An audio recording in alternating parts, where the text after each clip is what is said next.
Buenas tardes a todos, gracias por estar. Vamos a continuar con la charla que dimos la vez pasada acerca de la reglamentación y de la fiscalización de los eventos en las distintas modalidades. Habíamos visto toda la parte de fiscalización, lo que concierne al cuadrilátero de autoridades y las funciones de cada uno, con algunos ejemplos prácticos.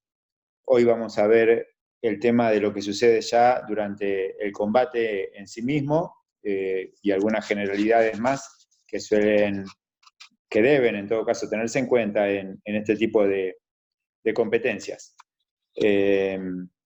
Como ustedes saben, WKN y la mayoría de las instituciones que lideran y patrocinan los deportes de combate, WKN, bajo la denominación de kickboxing, hay distintas modalidades. Full contact, kickboxing propiamente dicho, el kickboxing con reglas orientales, o K1 como lo conocen también algunos, que es una denominación que se hizo famosa a través de una franquicia en su momento, y el Muay Thai. Vamos a hablar un poquito ahora del full contact, ¿sí? Habíamos hablado ya de todo lo que eran los deberes de cada uno de los participantes en lo que es la fiscalización, el árbitro, los jueces, el fiscal, el cronometrista, el médico de guardia, el supervisor y también del anunciador, que es parte de las autoridades de un evento.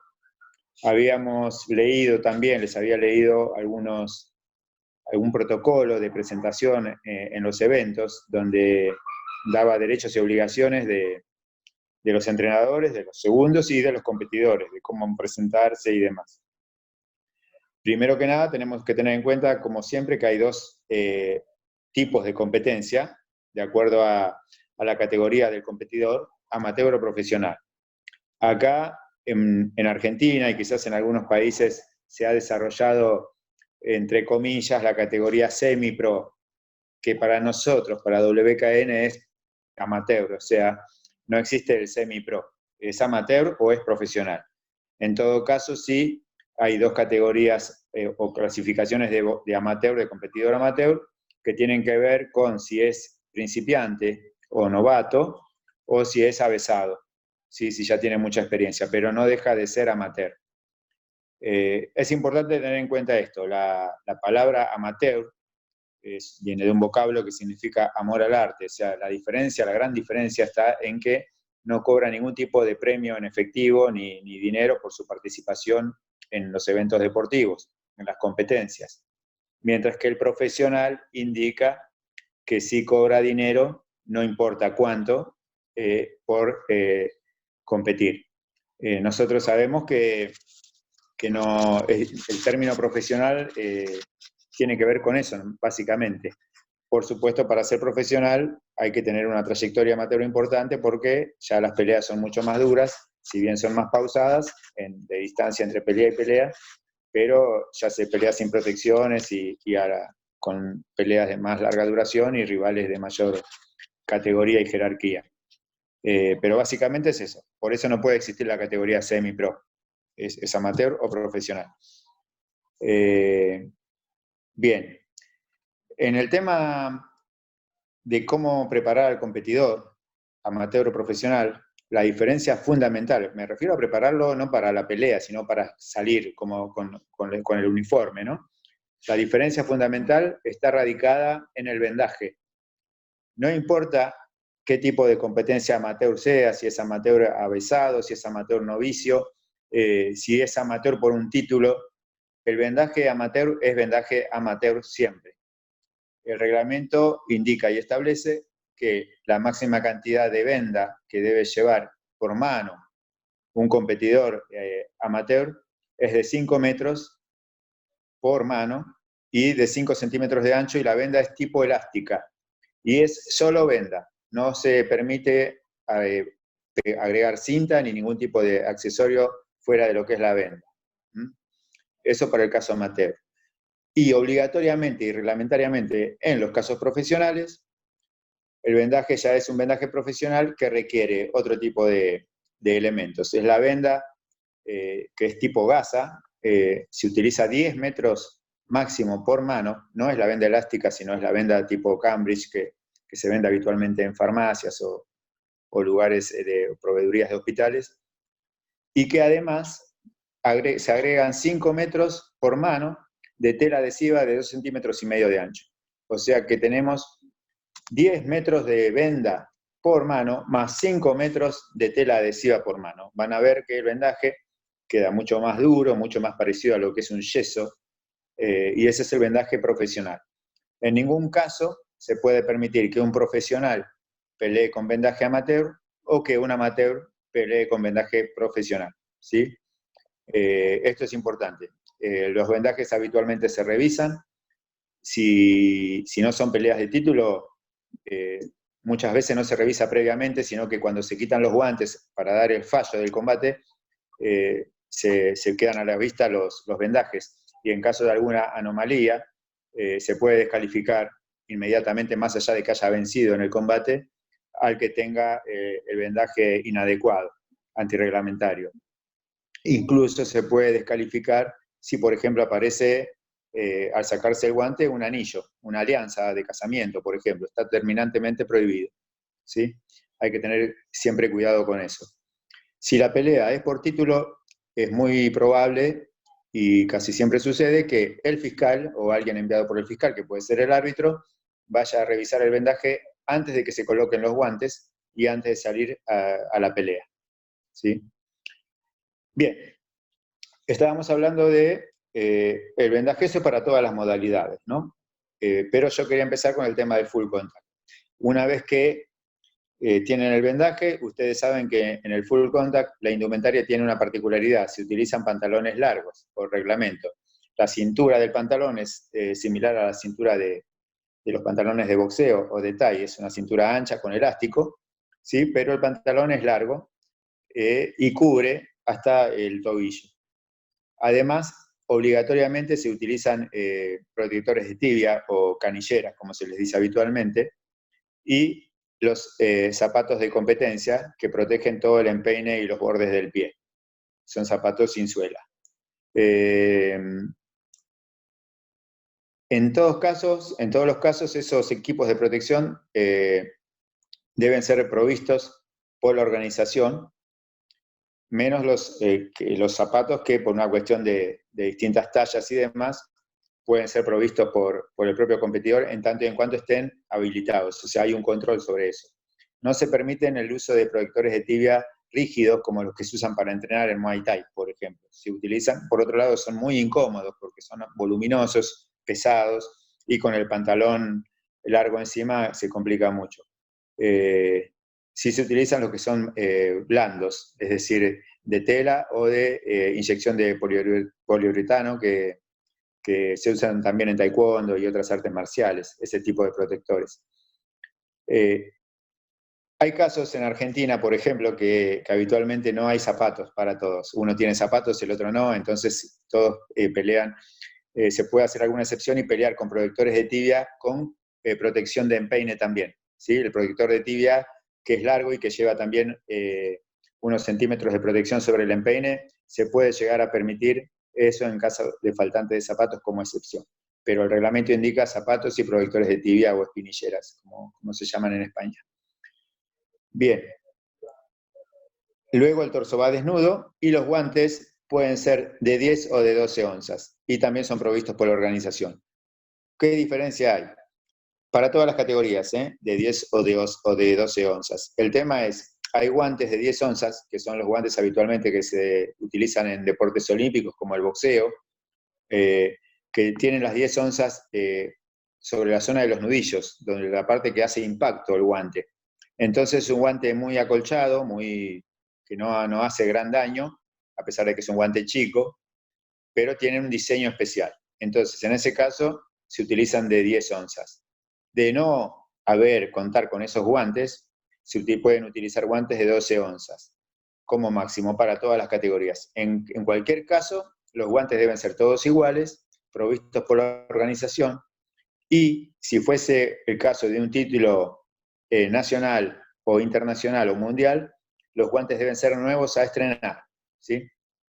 Pero en todos los casos deben ser iguales. No existe diferencia de onzas entre guantes. No existe, no puede existir un combate donde uno pelee con guantes de 10 onzas, el otro con 12 onzas. Jamás. Ni siquiera por diferencia de peso o porque estén de acuerdo los dos. No existe, no hay manera de que eso suceda. Que quede bien claro porque me han preguntado eso en muchos eventos. Bien. Después, hablando propiamente de lo que es la modalidad del combate, el full contact. Ustedes saben que el full contact hace muchos años se inició como un proceso de profesionalizar las artes marciales tradicionales, particularmente el karate, donde se penalizaba el exceso de contacto. Es decir, en una competencia de karate diaria, si había un exceso de contacto, era penalizado. Entonces, existían esas disconformidades quizás de alguien que por ahí había hecho las cosas bien, había conectado a su rival, pero que el golpe fue demasiado certero o demasiado potente y decidieron de esa manera crear un sistema de combate donde se pudiera trabajar con mayor potencia sin necesidad de ser penalizado, ¿no? Entonces, las primeras competencias se hacían en áreas, los guantes que utilizaban eran los guantes, unos guantes que tenían la palma descubierta, que había fabricado John Reed, si no me equivoco, que fue el primero. Y por supuesto, quienes se volcaban a estas competencias eran artistas marciales, karatecas, algunos taekwondistas. Luego, cuando apareció la posibilidad de combatir en un ring y adoptar guantes de boxeo para el caso, ya ahí se vio la necesidad de poner un límite mínimo de patadas, porque si no la competencia resultaba ser muy atractiva para muchos boxeadores, que sin saber patear podían ingresar al cuadrilátero, sentirse cómodos en la distancia media y corta y trabajar básicamente con los puños, quitándole el espíritu marcial que tiene la disciplina. ¿Sí? Entonces se estableció un requisito mínimo de patadas. Ese requisito mínimo de patadas varía de acuerdo a alguna organización en una patada más o menos, pero en WKN son 8 patadas por round. De esa manera garantizamos que en el combate, el espíritu del combate, se mantenga el equilibrio entre los golpes de puño y las patadas. Se pueda combinar bien. Entonces, aparece la posibilidad de tener que tener 2 personas más en lo que es la fiscalización, en un combate de full contact, me refiero, que son los jueces de patadas. Ya saben que para puntualizar las tarjetas y fallar el combate hay 3 jueces. En un caso de combate de full contact se requieren 2 jueces más que van a ser jueces específicamente para contar patadas. Estos jueces son 2 porque uno va a contar las patadas del rincón azul y por ende se va a ubicar frente, en diagonal, al rincón azul, y el otro va a contar las patadas del rincón rojo, poniéndose frente al rincón contrario, de frente al rincón rojo, ¿no?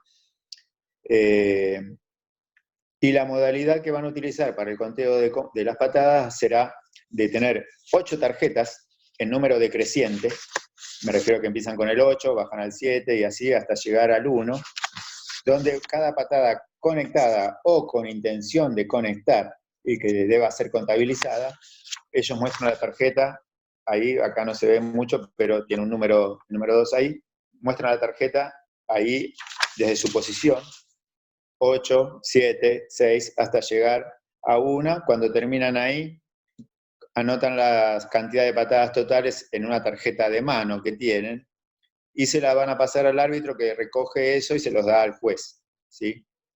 En caso de que uno que esté contabilizando, por ejemplo, el rincón azul, y empieza 8, 7, 6, termina el round y quedó con el número 2 en la mano, es decir, le faltó una patada. En ese caso le debe avisar inmediatamente al juez, al árbitro, perdón. El árbitro le avisa a los jueces para que anoten que no cumplió la cantidad mínima de patadas para que descuenten medio punto en la tarjeta. Cada round que no se cuenta, que no llegan a cubrir el requisito mínimo de patadas es medio punto. Si hay una caída en un round, automáticamente se le agrega una patada más a cada competidor, al que cayó y al que provocó la caída. Es decir, primer round de un combate de full contact, aparece un golpe de puño, todavía no patearon, aparece un golpe de puño, un rincón rojo cae, el árbitro inicia la cuenta de protección, bien, inmediatamente ya tienen una patada cada uno. Es decir, ¿por qué? Porque le quitamos tiempo al round. Entonces, esa cuenta de protección, siga el combate o no siga, indica que hay que sumarle una patada a cada competidor. ¿Sí? Eso es importante tener en cuenta. Luego, ¿qué pasa con las patadas? Que si no se cumplen la regla de las patadas, del requisito mínimo en más de un round. En caso de que el combate sea hasta 6 rounds, pactado hasta 6 rounds, por ejemplo, han visto combates de full contact a 5 rounds habitualmente, incluso a 3. Si están pactadas hasta 6 rounds y no se cumple el requisito mínimo de patadas en 2 rounds, se puede aplicar la descalificación del competidor.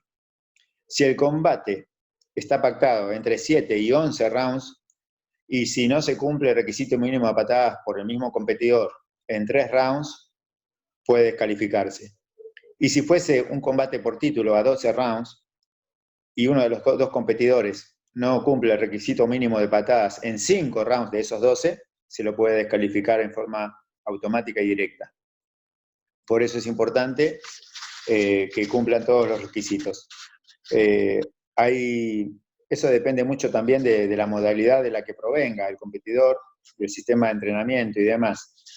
En Francia, por ejemplo, es muy común que muchos vengan de la práctica del sabate, boxeo francés, o de hecho mismo el full contact, que vienen de artes marciales, pero practican un full contact muy puro, muy derivado del boxeo francés, y por ende ni siquiera casi diría que es necesario el requisito mínimo patadas, porque todos patean mucho más que 8.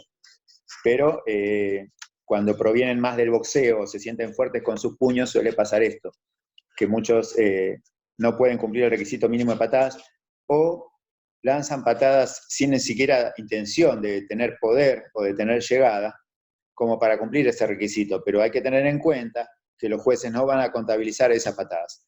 Por ejemplo, si estoy en distancia, fuera de distancia, donde no llego y lanzo una patada frontal, por lanzarla no va a ser contabilizada. Si quiero lanzar una patada frontal, tengo que hacerlo en la distancia y llegar sobre mi oponente. Si el oponente la bloquea, la desvía, o hace un desplazamiento y me deja fuera de distancia, pero yo tuve la intención de golpear realmente, eso se queda a criterio de los jueces y me la van a contabilizar como una patada válida. Solo que la defensa de mi oponente hizo que no llegara a destino, pero yo la lancé para llegar. Entonces, si lanzan patadas fuera de distancia o sin la intención de realmente de golpear, no se van a contabilizar. Eso es algo que los entrenadores deben poner énfasis en los entrenamientos para que no suceda esto después durante el combate. Otra cosa que se pregunta mucho con respecto a las competencias de full contact es el giro de puño. El giro de puño en los combates de full contact profesional está permitido, en tanto y en cuanto estén de acuerdo las dos partes. Si uno de las dos partes no está de acuerdo, no lo quiere utilizar, queda sin efecto. Siempre va a ser a criterio del supervisor, pero está permitido en caso de que las dos partes estén de acuerdo. A todo esto, las barridas, que es otra de las diferencias que tiene esta modalidad, se pueden permitir, como ustedes saben, con el arco del pie a la zona baja del tobillo, es decir, a la zona del pie del oponente, que tienen como objetivo desequilibrar al rival. Entonces, podemos deducir para las tarjetas de los jueces, por ejemplo, los 3 jueces que están puntuando las peleas y el round para dar el fallo de la pelea, no van a tener un criterio de supremacía, quien aplique barridas que derriben al oponente, porque no es el objetivo. O sea, si yo barro a mi oponente y lo derribo, no es una cuenta de protección, no se considera una caída, ¿sí? Ahora, si yo barro a mi oponente y logro desequilibrarlo, y ese desequilibrio a mí me permite combinar luego con las manos, bueno, entonces la barrida fue eficaz. Entonces ahí estoy dándole un provecho, una acción táctica a la barrida. Por eso es importante de cómo se usa la barrida. No piensen que por barrer y lanzar al oponente al piso están ganando el round. Esas son las 3 cosas que se utilizan en full contact habitualmente, entonces. Hay que tener en cuenta eso, el requisito mínimo de patadas, el giro de puño si sí o no, y las barridas. Eso es fundamental. La diferencia con con el kickboxing que tiene la indumentaria también, y ahora vamos a pasar al tema del kickboxing. Después, sobre el final, si tenemos unos minutos para que puedan hacer preguntas o añadir cuestiones a esto, espero que lo podamos hacer. Se abran los micrófonos y lo podamos hacer. Bien, kickboxing. Si la pelea se desarrolla en modalidad de kickboxing, ustedes saben la gran diferencia a la vista es la indumentaria. En kickboxing sí o sí se utilizan pantalones cortos, los pantalones de estilo Thai. Y en los combates profesionales, en las piernas, no se utilizan protectores de ningún tipo. Los guantes van a ser los mismos, el vendaje también, varía si es amateur o profesional, pero es el mismo que en el caso del full contact. Y no hay un requisito mínimo de patadas en kickboxing. No hay porque realmente es impensado ir a asistir a un combate de kickboxing sin intenciones de patear. La patada más usada en el kickboxing, en cuanto a cantidad, es el low kick, la patada a la pierna. Y sobre eso les voy a hablar. Es una patada muy versátil que nos permite combinar con los golpes de puño, nos permite quitarle capacidad de traslado al rival, nos permite quitarle capacidad de pateo al rival. Y por supuesto, además están permitidas todas las demás patadas. Pero con el low kick hay una regla que no todos están a veces preparados para aceptar, y que en algunas entidades se utiliza y en otras no, que es que debe ir obligatoriamente arriba de la rodilla, es decir, a la región del vasto externo. En WKN es válido el low kick a toda la pierna, desde el tobillo, digamos, hasta arriba, todo a lo largo de la pierna. Esto genera siempre alguna discusión, pero tiene una lógica. En primer lugar, quienes dicen que esta regla no debe ser permitida, indican que un golpe en la rodilla podría provocar una lesión. Y el low kick, como cualquier otra técnica de golpeo, cualquier otra técnica de ataque, debe ser defendida. Los jueces, así como puntúan y evalúan la capacidad de ataque de un competidor, van a evaluar la capacidad de defensa. Si yo recibo un low kick en la zona de la rodilla y me quejo de haberlo recibido, es porque no supe defender ese low kick. Tengan en cuenta que lo que se busca en este deporte es darle la continuidad al round, de que no se interrumpa la pelea y que no haya confusiones en la pelea. Si yo, por ejemplo, recibo un low kick válido y me quejo diciendo que es la rodilla, ya estoy parando el combate. Y el árbitro debe venir a ver si hay una marca de esa low kick que me aplicaron sobre el muslo, sobre el vasto externo o sobre la rodilla. Y se genera una discusión y va a consultar a los jueces. Entonces, no es práctico eso. Por otro lado, a quienes responden que es un peligro para la posibilidad de lesiones que pueda haber en la rodilla, yo digo que un golpe en la zona de la tráquea, un golpe de puño en la zona de la garganta, de la tráquea o de la nuez de Adán, sería muy, muy peligroso. Muchísimo más, quizás. Pero, ¿por qué no lo prohíbo? Porque no es necesario, porque tengo que tener la barbilla baja, el mentón replegado hacia el pecho y la guardia adelante para proteger esa zona.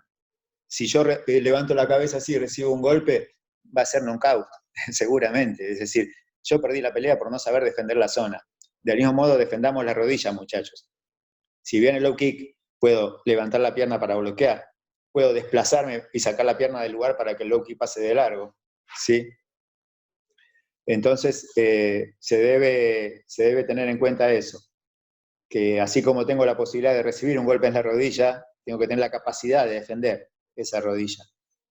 Es un deporte de combate. Un giro de patada, un giro de pierna con talón pegado en la sien me va a provocar también seguramente mucho daño. Entonces tengo que tratar de defenderlo, ¿no? Si lo lanzan. Puedo irme hacia atrás, puedo bloquearlo, puedo intentar acercarme cortando la distancia para que el golpe no me llegue. O sea, así como tengo ciertas técnicas de ataque, voy a tener ciertas técnicas de defensa. De hecho, por cada técnica de ataque existen muchas más técnicas de defensa, ¿sí? Que un golpe de puño recto lo puedo bloquear, barrer, esquivar, desplazarme para dejarlo fuera de distancia. Entonces, es importante tener en cuenta ese detalle. Y he fiscalizado combates. De hecho, hace uno de los últimos eventos que fiscalicé, uno de los entrenadores me criticó esta esta decisión de que el low kick sea a toda la pierna. Eso pasa acá en Argentina, les aviso, porque en Europa, en Brasil y otros lugares es algo totalmente normal, que está totalmente fuera de discusión. Pero acá se discute. Uno de los entrenadores en una pelea profesional me dijo, pero entonces yo lo mando a mi competidor a que aplique 3 low kicks seguidos en la rodilla del oponente y listo, ganamos por nocaut. Y yo le digo, mirá, no creo que sea tan fácil. Primero porque hay que tener mucha puntería para pegar 3 low kicks seguidos en una rodilla. Segundo, el oponente tiene que estar quieto para que le pegues. Y tercero, fíjate que no sea que te anticipen por pensar, mirar la rodilla y te anticipen y te provoquen un knockout a vos con otro tipo de técnica. Y bueno, vino la pelea, y no solo en esa pelea, sino en todas las peleas del evento, no hubo ninguna lesión en la rodilla por un low kick en la rodilla. Ninguna en absoluto. Así que, primero que nada, no es fácil pegar un low kick en la rodilla. Segundo, no tiene la misma eficacia. Ustedes, cuando tengan la posibilidad, hay una cuestión táctica que tiene que ver con en qué momento se lanza el low kick. Es una cuestión de tiempo y de distancia. Si yo tengo a mi rival esperándome a la expectativa para que yo lo ataque, me está esperando, y está con la rodilla levantada permanentemente, levantando la pierna adelantada, no le voy a tirar un low kick, porque me lo va a bloquear seguramente. Ahora, si es él quien está afirmándose para atacarme, tiene todo el peso, la mayor parte del peso en la pierna adelante, ahí le puedo aplicar un low kick. O sea, es una cuestión táctica, ese low kick no lo va a poder defender seguramente. Entonces, es un juego de ajedrez, es una cuestión de lógica, ¿no? Y de táctica. Así que creo que ya está el tema fuera de discusión. Ahí apareció una pregunta escrita en cuanto a los amateurs. Considero que para proteger a los luchadores amateurs, si bien trabajan con protectores de tibia obligatoriamente en las competencias, el low kick se desarrolle siempre de la rodilla hacia arriba, en la zona del muslo, del vasto externo, o del vasto interno en caso de que sea un low kick interno. Simplemente por una cuestión de protección, donde si hubiese ahí una cuestión de una lesión, digamos, en muchos casos son menores de edad, son amateurs, son chicos que están empezando, entonces ahí sí se recomienda el low kick arriba de la rodilla. Pero repito, en el profesionalismo, donde el low kick es válido de todas las piernas, el 90% de los low kicks son pegados en el vasto externo, el 90%. Así que no hay una mayor discusión con eso. Después, el giro de puño en kickboxing no es válido en absoluto, no está reglamentado para eso. Saben que los golpes de puño, al igual que en full contact, fuera de lo que es el giro de puño, los demás golpes de puño son los golpes clásicos de boxeo, y las patadas son las mismas que en full contact, de lo que es la parte de la cintura para arriba, se puede utilizar patadas frontales, laterales, high kick, middle kick, y con la suma del low kick. Bien, espero que con esto esté aclarada la diferencia. Sí vamos a hablar de la cantidad de rounds. En el full contact, sin importar la cantidad de rounds a que se pacte la pelea, que pueden ser 3, 5, 7, 9, 10, 12, siempre son rounds de 2 minutos por 1 de descanso. Mientras que en kickboxing pueden ser, hablando de profesionales, 3 rounds de 3 minutos o 5 rounds de 3 minutos por 1 de descanso. En kickboxing amateur son 3 rounds de 2 minutos por 1 de descanso, y si fuesen competidores menores de edad y novatos que pelean en área, se pueden hacer asaltos de 1 minuto y medio. ¿Sí? Eso es en cuanto a la duración. Siempre tengan en cuenta que de acuerdo a la modalidad en la que van a pelear, la duración de los rounds y el tipo de competidor que tengo, si es amateur o profesional, ustedes tienen que adaptar el entrenamiento en el gimnasio para ese tipo de circunstancias. Bien. Vamos a hablar del kickboxing, reglas orientales, el famoso K1, ¿no? Acá a veces suele haber también un tema que puede generar algún tipo de discordia, dos diría yo. Uno es la rodilla. El reglamento del sistema K1 es similar, igual prácticamente en todo, al kickboxing en cuanto a indumentaria, en cuanto a técnica, solo que permite elevar la rodilla hacia el oponente. Con esto quiero decir que es el que ataca, el que eleva la rodilla, y no bajar al oponente hacia mi rodilla. Yo debo elevar la rodilla. El agarre es simplemente, sin bajar la cabeza, sostenerlo como para aplicar solo una técnica de rodilla al cuerpo o a la cabeza y soltar. O directamente aplicar la técnica de rodilla sin agarre, ¿sí? Lo que está prohibido es tomar al oponente y aplicar más de una rodilla. Es una y soltar. Eso es una cosa que quiero aclarar porque a veces genera confusión. Si yo lo bajo a mi oponente hacia mí, estoy haciendo una infracción y ahí el árbitro debe separar y advertir de forma inmediata. Por otro lado, en algunas organizaciones o en algunas épocas se ha permitido en el K1, en el sistema de reglas orientales, tomar la pierna. No, en WKN no se toma la pierna. La única diferencia entonces con el tema del kickboxing es la utilización posible de la rodilla en ataque, pero no se toma bajo ningún concepto la pierna del oponente, ¿sí? Todo lo demás es igual al kickboxing con el agregado de la posibilidad, estando las dos partes de acuerdo, del giro de puño. Eso sí, también igual que en el full contact, si ambas partes están de acuerdo en utilizarlo, lo pueden utilizar con la supervisación y la firma del fiscal o supervisor WKN. Ese es el giro de puño. Y luego, como ustedes saben, está la parte del TAI. Perdón, con respecto al K1, la duración de los rounds en cuanto a cantidad de rounds y duración es la misma que en el kickboxing, ¿sí? 3 rounds de 3 minutos o 5 rounds de 3 minutos.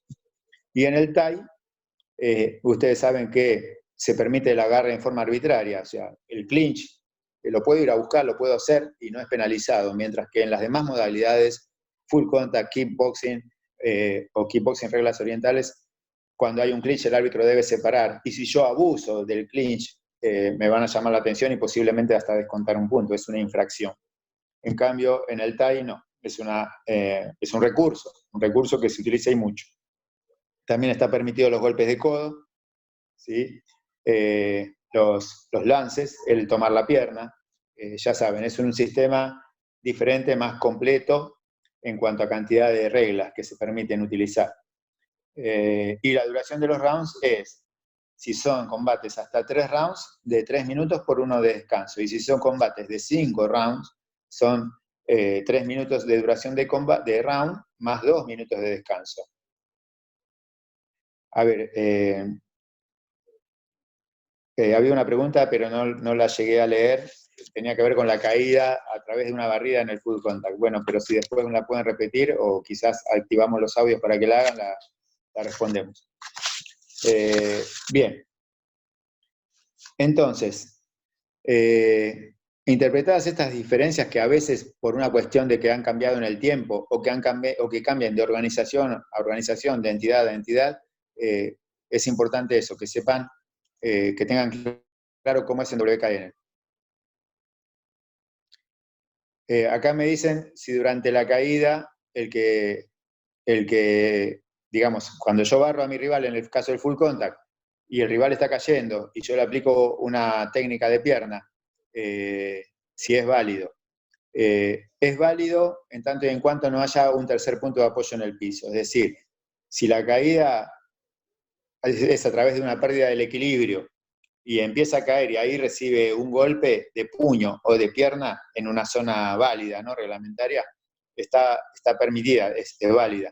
Pero si ya apoyó la rodilla, el guante, ¿sí? O se recostó sobre las sogas sin tener el peso sobre sus piernas, entonces no, el árbitro debe intervenir antes de que pase ese golpe, porque se considera competidor caído. En el full, los golpes con talón a la cabeza están permitidos, que serían tanto con giro como con patada lateral, sí están permitidos. Esa es otra pregunta que surge. Sí, señor. Bien. Otro tema que quería tocar, vamos a ver si nos alcanza el tiempo. ¿Puedo molestar? Sí.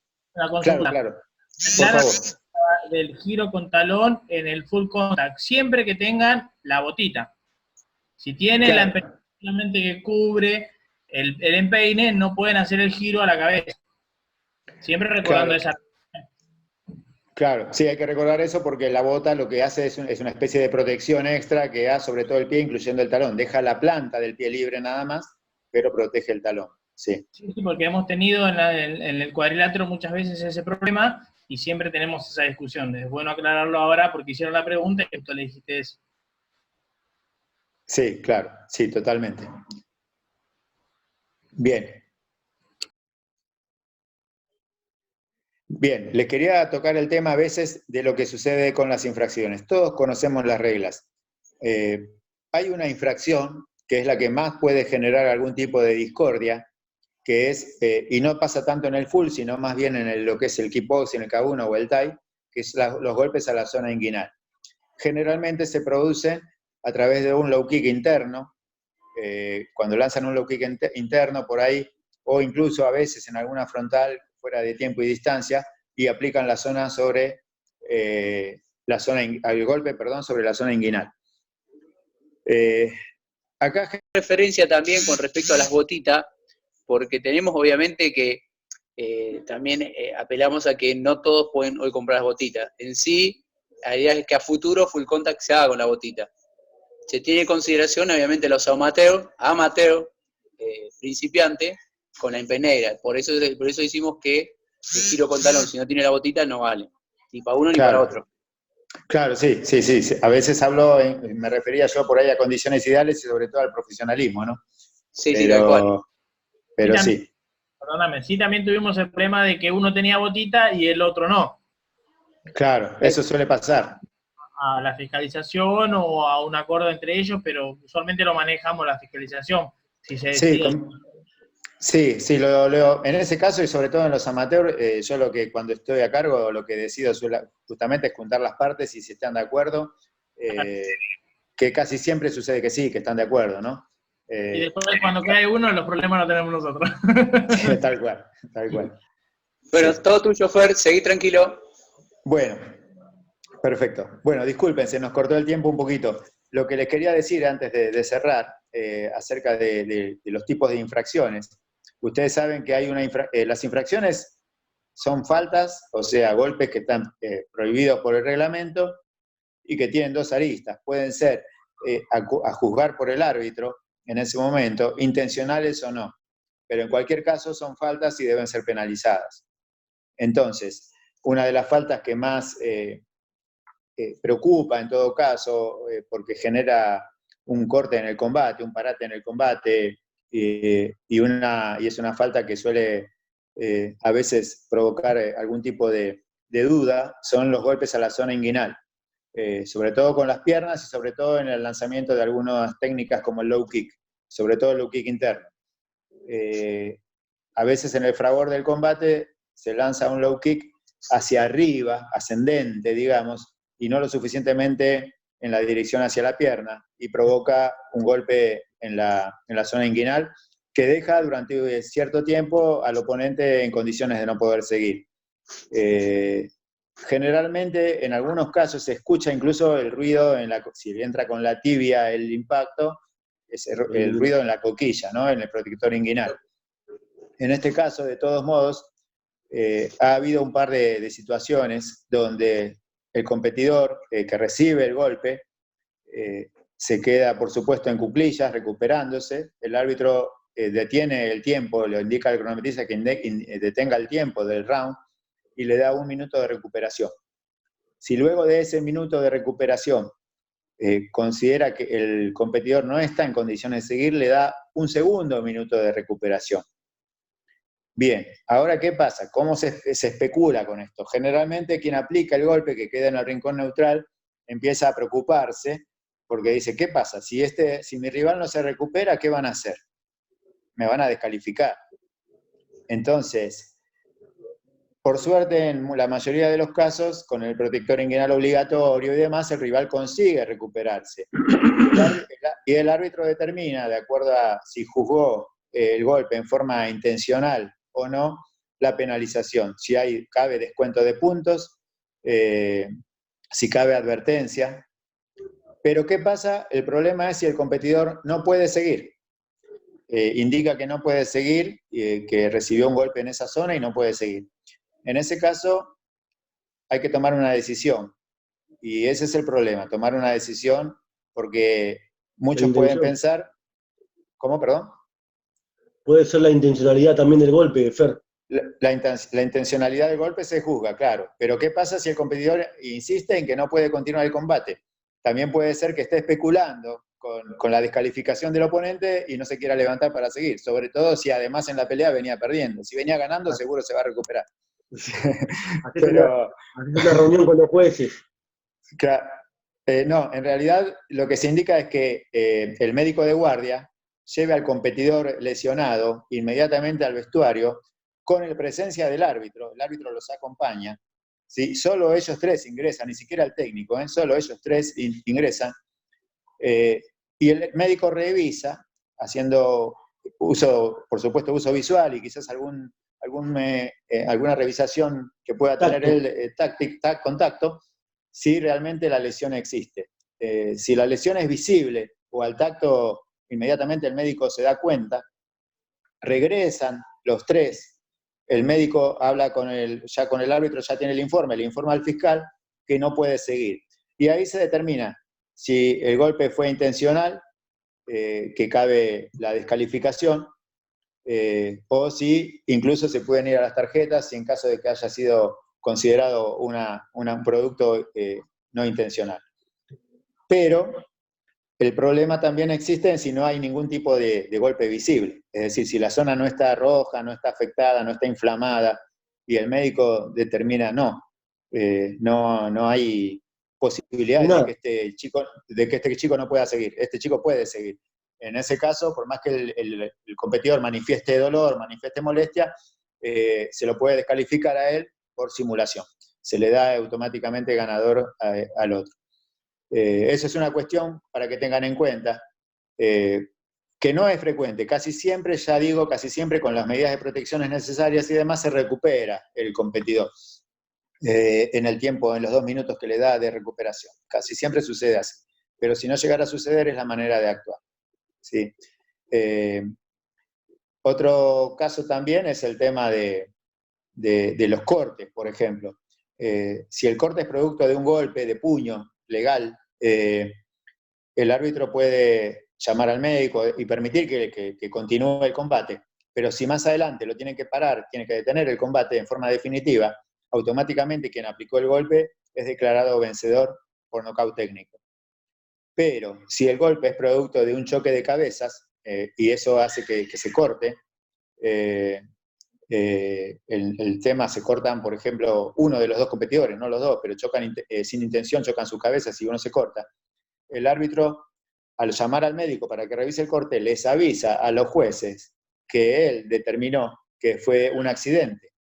Entonces, si producto de ese accidente, en 2 rounds más adelante, hay que detener el combate porque no se puede detener la hemorragia, se recurren a las tarjetas, ¿sí? Porque no hubo una intención ahí, fue una cosa donde no puede haber un culpable de una falta, sino que fue un choque. Así que ahí hay otra cuestión también para revisar. Después, si alguno recuerda alguna situación en particular que le permita hacer alguna pregunta respecto a este tipo de situaciones que a veces se dan por las faltas cometidas o intencionalmente o no, la podemos hacer. Buenas noches. Sí. Buenas noches, Fernando. Sí. Sí, justo te lo había preguntado ahí escrito. Si las faltas o las lesiones en el primer round es cuando quedamos a llegar sin fallo. Puede llegar a quedar sin fallo la pelea. O no, siempre se va a tarjeta. No, si es una falta, se va, digamos, si es una falta va a declararse un ganador. Ya repito, en el caso de un golpe en la zona inguinal, por ejemplo, y no se puede continuar, si se determina que está simulando, es descalificado. Si se determina que no está simulando y que quedó lesionado, es descalificado quien aplica la falta, ¿no? Ahora, si es un choque de cabezas, como el ejemplo de recién, sí, queda sin decisión. ¿Sí? Porque no se puede ir a las tarjetas en un solo round. Entonces ahí queda perfecto. Sin decisión. Sí. Perfecto. Por más que no haya sido intencional el golpe bajo, siempre, si la lesión es grave y no puede continuar, el que irá a la aplicación. Si es visible, sí. Exacto. Muchas gracias.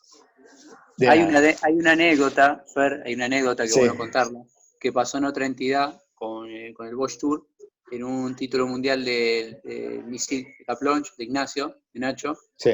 que estaban que estaban los que sacaban la foto, que es otra de las partes que no pueden estar, y estaban en el rincón como generalmente están.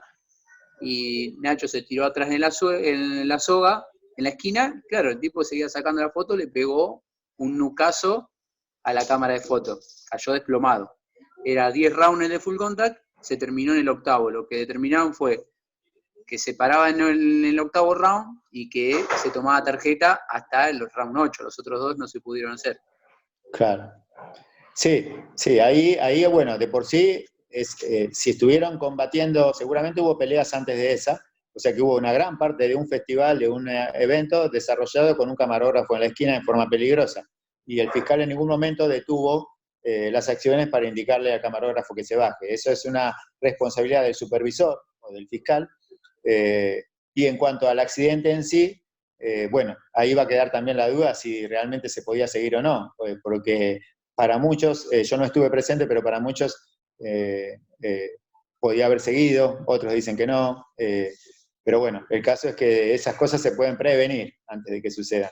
De hecho, por eso el fiscal debe revisar las instalaciones, el ajuste de las sogas, que haya gente, que no haya gente donde no debe haber, y sobre todo porque a veces en los rings la distancia entre la soga y el fin de la plataforma no es la adecuada, porque está bien que haya camarógrafos en los rincones neutrales, suele pasar en todos los eventos, sobre todo si son televisados, pero con un ring reglamentario, ¿no?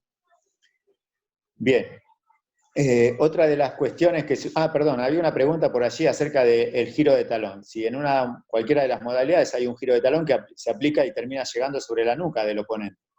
En realidad, eso se considera un golpe válido. ¿Por qué? Porque lo que decía antes con respecto al low kick en la rodilla o el golpe en la zona de la tráquea, o sea, tienen que estar preparados los competidores para defenderse, y no es fácil, no es frecuente que un low kick, que un giro de talón, perdón, llegue sobre la nuca, a menos que yo me perfile en demasía y esté ofreciendo toda mi espalda al rival. Después hay maniobras defensivas, de bloqueo y sobre todo de acortamiento de distancia o de alejamiento de la distancia, de romper la distancia para que esas técnicas no lleguen, ¿no? Pero es parte de la técnica y la táctica. Si yo estoy enfrentando a mi rival y estoy de frente a él, y no es fácil que me aplique un golpe en la nuca, y si veo que tiene mucha elasticidad, que tiene un sistema de patada tipo gancho invertido, que hace que sea factible esa técnica, bueno, tengo que evaluar las maneras con mi técnico de poder minimizar sus efectos o de anular los efectos, ¿no? Así que sí, no hay, salvo que se dé vuelta en una situación que le aplique un golpe directo a la nuca, porque está en una situación de costado así y directamente apunta a la zona, eso sería una infracción, pero no se considera infracción si está de frente. Bien. Otro de los temas que quiero tocar, antes de terminar, es el tema de los pesajes, que suele haber a veces problemas con los pesajes. Cuando se pelea en forma profesional, hay que dar un peso, ¿sí? Determinado de acuerdo a la categoría, la división en la que milita el competidor, y como es profesional y recibe una bolsa, hay unas penalizaciones que a veces se aplican de porcentaje de bolsa en caso de que no dé el peso a uno de los dos contendores. Si, por ejemplo, la pelea está pactada en categoría mediano, que el límite es 76 kilos 200, y uno da 78, bueno, tiene 2 horas para dar el peso correspondiente. Si en esas 2 horas no logra bajar ese peso y no cumple con lo que estaba establecido, existe una quita de porcentaje de la bolsa, en caso de que la pelea la quieran realizar igual. Si no es título, no hay más problema que ese. Ahora, si hay un título en juego, por ejemplo, pelea el campeón y un retador.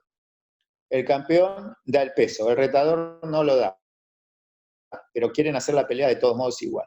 Más allá del descuento de dinero de la bolsa, la pelea se puede realizar, pero si el retador, que es quien no dio el peso, gana la pelea, el título no se lo lleva a él, queda vacante. es importante que sepan esto, el título queda vacante. Si es el campeón quien no da el peso, él va a defender su título, pero no da el peso, automáticamente el título queda vacante y él lo pierde en la balanza.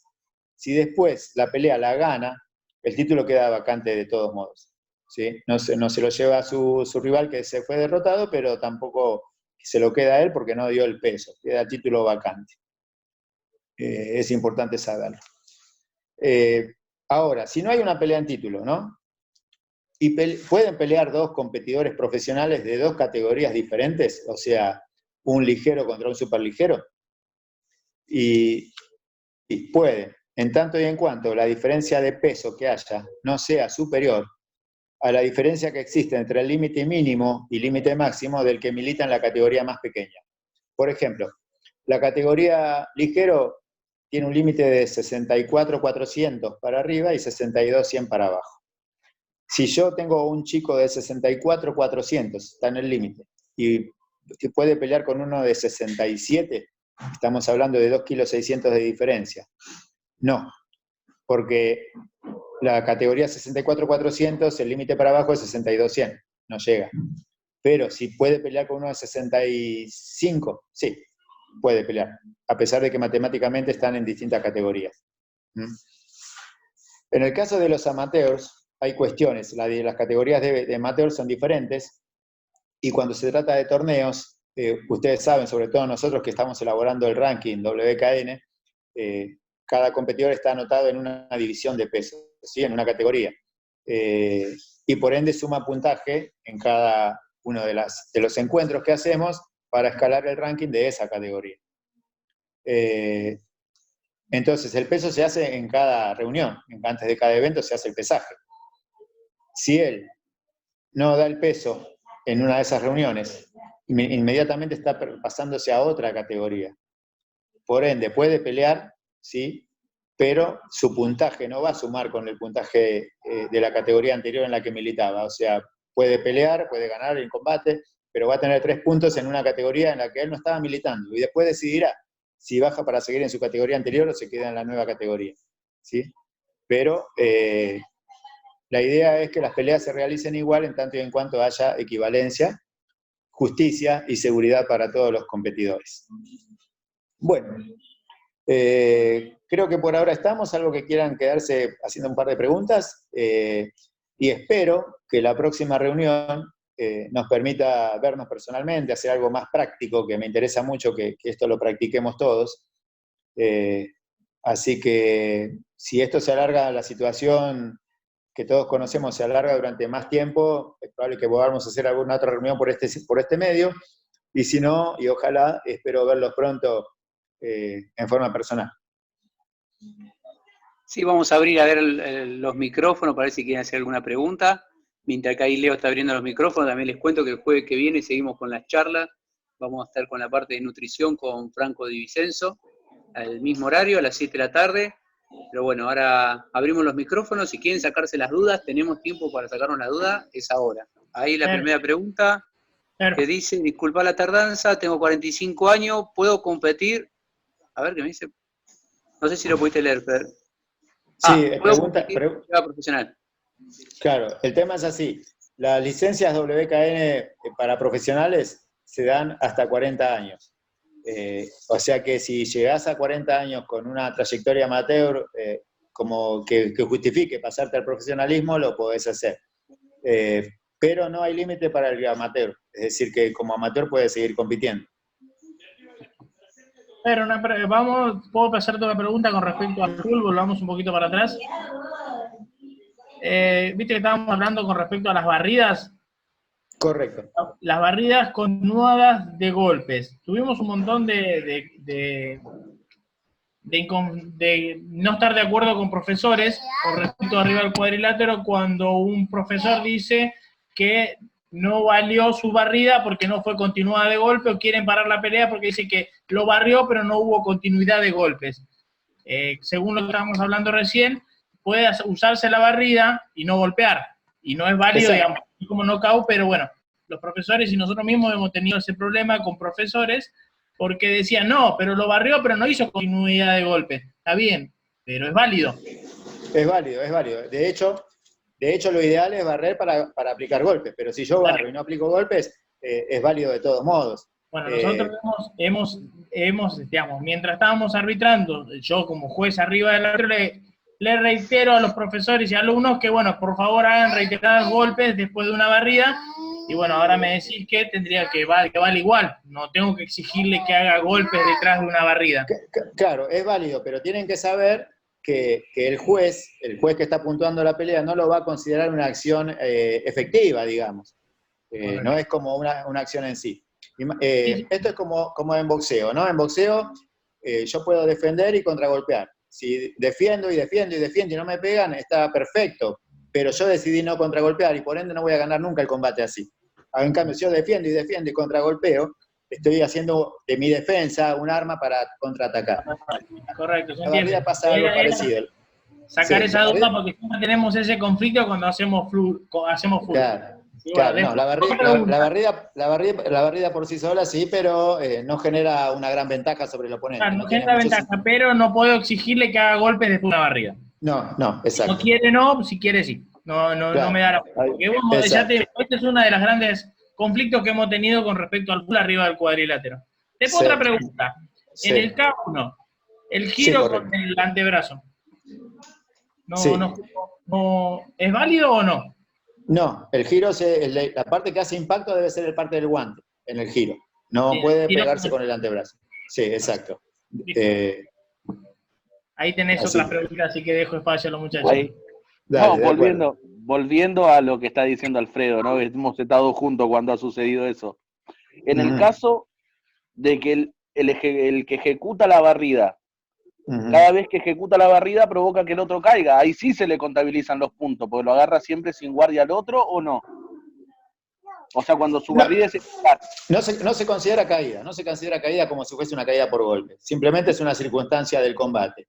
¿Le suma puntos la técnica que está haciendo con la barrida o no? Y ahí va a depender del desarrollo del combate. Si él barre y el otro cae, pero esa barrida no le sirve al que lo barre, no le sirve para aplicar luego golpes de puño, técnicas de pierna que lleguen de forma limpia, no le va a generar una gran ventaja.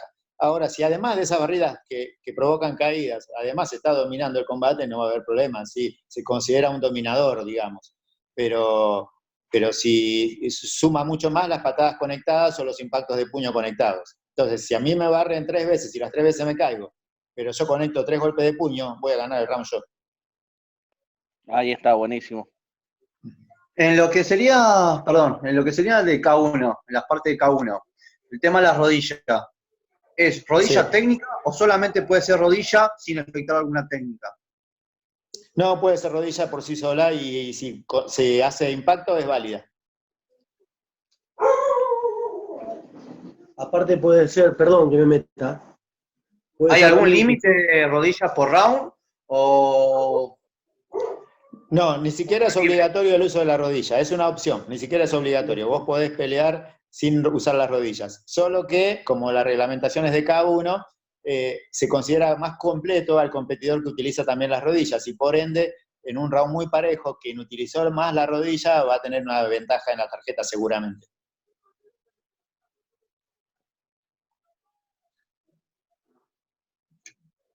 Fer, otra consulta. Viste que tuvimos una situación en la que vos tuviste de fiscal general, donde en el transcurso del combate, el oponente que está intentando los golpes, golpea al oponente y queda como medio noqueado. El oponente sigue con la guardia arriba, creo que lo hemos charlado ese mismo día, seguía con la guardia arriba, estaba semi-noqueado, seguía tirando golpes semi-noqueado, pero estaba de pie. Y el Rincón, que iba ganando la pelea, gritaba que paremos la pelea porque ya lo había noqueado y que le haga el conteo al oponente. Lo discutimos creo ese día y según mi criterio, mientras el oponente tenga la guardia arriba y siga tirando planteos de golpes o estirando con la mano y golpeando y cubriéndose, por más que esté noqueado, no puedo hacerle un conteo. En realidad ahí hay una cuestión. Primero que nada, el Rincón no tiene por qué hablar al dirigirse al árbitro durante la pelea. Vos podrías tranquilamente haber dicho stop y Yo no- regañarlos que se callen, Lo que y pasa es que luego si yo seguir te la digo pelea. esto, pierdo el knockout que puede llegar a tener el oponente de él, el No, luchador no, de él. no importa, lo perjudicaron ellos mismos en ese caso, ¿entendés? Lo perjudican ellos Pero a vos te mismos tienen que a su dejar propio trabajar competidor. tranquilo. Exacto, vos sos la máxima autoridad. Eso por un lado. Sí, sí, Por el eso otro, se notó ese día porque no lo dimos, lo dejamos ganar. claro. Por el otro, el árbitro es la máxima autoridad dentro del ring. Vos me decís, obviamente si solo se defiende en forma casi, digamos, de instinto, pero no contesta, Claro. obviamente lo vas a detener.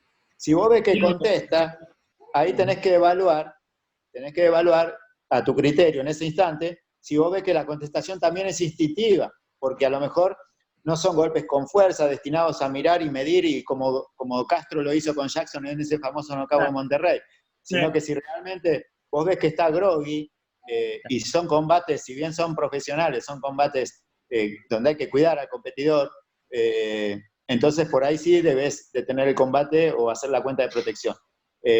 Si vos lo viste, digamos como decís vos, lo viste casi knockout, pero contestando. No importa Claro, si no, está contestando. los golpes que se veían en ese momento, creo que estábamos varios jueces, se veía que el muchacho seguía golpeando y tenía profundidad porque lo hacía retroceder al oponente más allá, y cada vez que volvía lo noqueaba. Entonces, Claro. no eran golpes Claro. de improviso, eran golpes. Estaría Claro, medio si eran- contado, pero no estaba noqueado Sí. para una regla, para un control. Bueno, si eran golpes efectivos, aunque no llegaran todos, como una defensa, digamos, de contragolpe, es evidente que está ubicado en tiempo y distancia, entonces podés darle una oportunidad, siguiéndolo muy de cerca, ¿no? Sobre todo siguiéndole Sí, los sí. ojos muy de cerca. Sí. Siempre estando al lado de él. Eso se evaluación, Perfecto. entiendo. Perfecto, Igual, pero cuando te gritan así de una esquina, podés incluso darle una ayuda extra al que está contra las sogas, Claro. retándolos a los técnicos. Sí. Ahora está. Gracias. Buenas noches, una pregunta. Señor, En el caso de que haya un agarre de pierna y un golpe que provoque el knockout, pero nadie vea el agarre en la pierna, salvo tal vez un juez o la esquina nada más, ¿cómo se procede ante esa situación? ¿Se le da knockout o se evalúa si se descalifica al que tomó el agarre o no? es muy difícil que no se vea un agarre de piernas, ¿no? Por eso hay 3 jueces distribuidos en distintas zonas del ring, y más el fiscal, por supuesto. El árbitro, en caso de no haberlo visto, que me deja muchas dudas, porque el árbitro es quien más lo debe ver, ¿no? Pero si no lo vio, tiene la necesidad de consultar con los 3 jueces y con el fiscal. Alguien tiene que haberlo visto. Si realmente sucedió el agarre de piernas, con que un solo juez desde algún ángulo diferente diga sí, agarró la pierna, entonces no es válido el golpe que vino después, ¿no? Debería declararse así. Me llama mucho la atención que, si bien es una buena situación la que me planteas, que puede pasar, que nadie vea un agarre de piernas.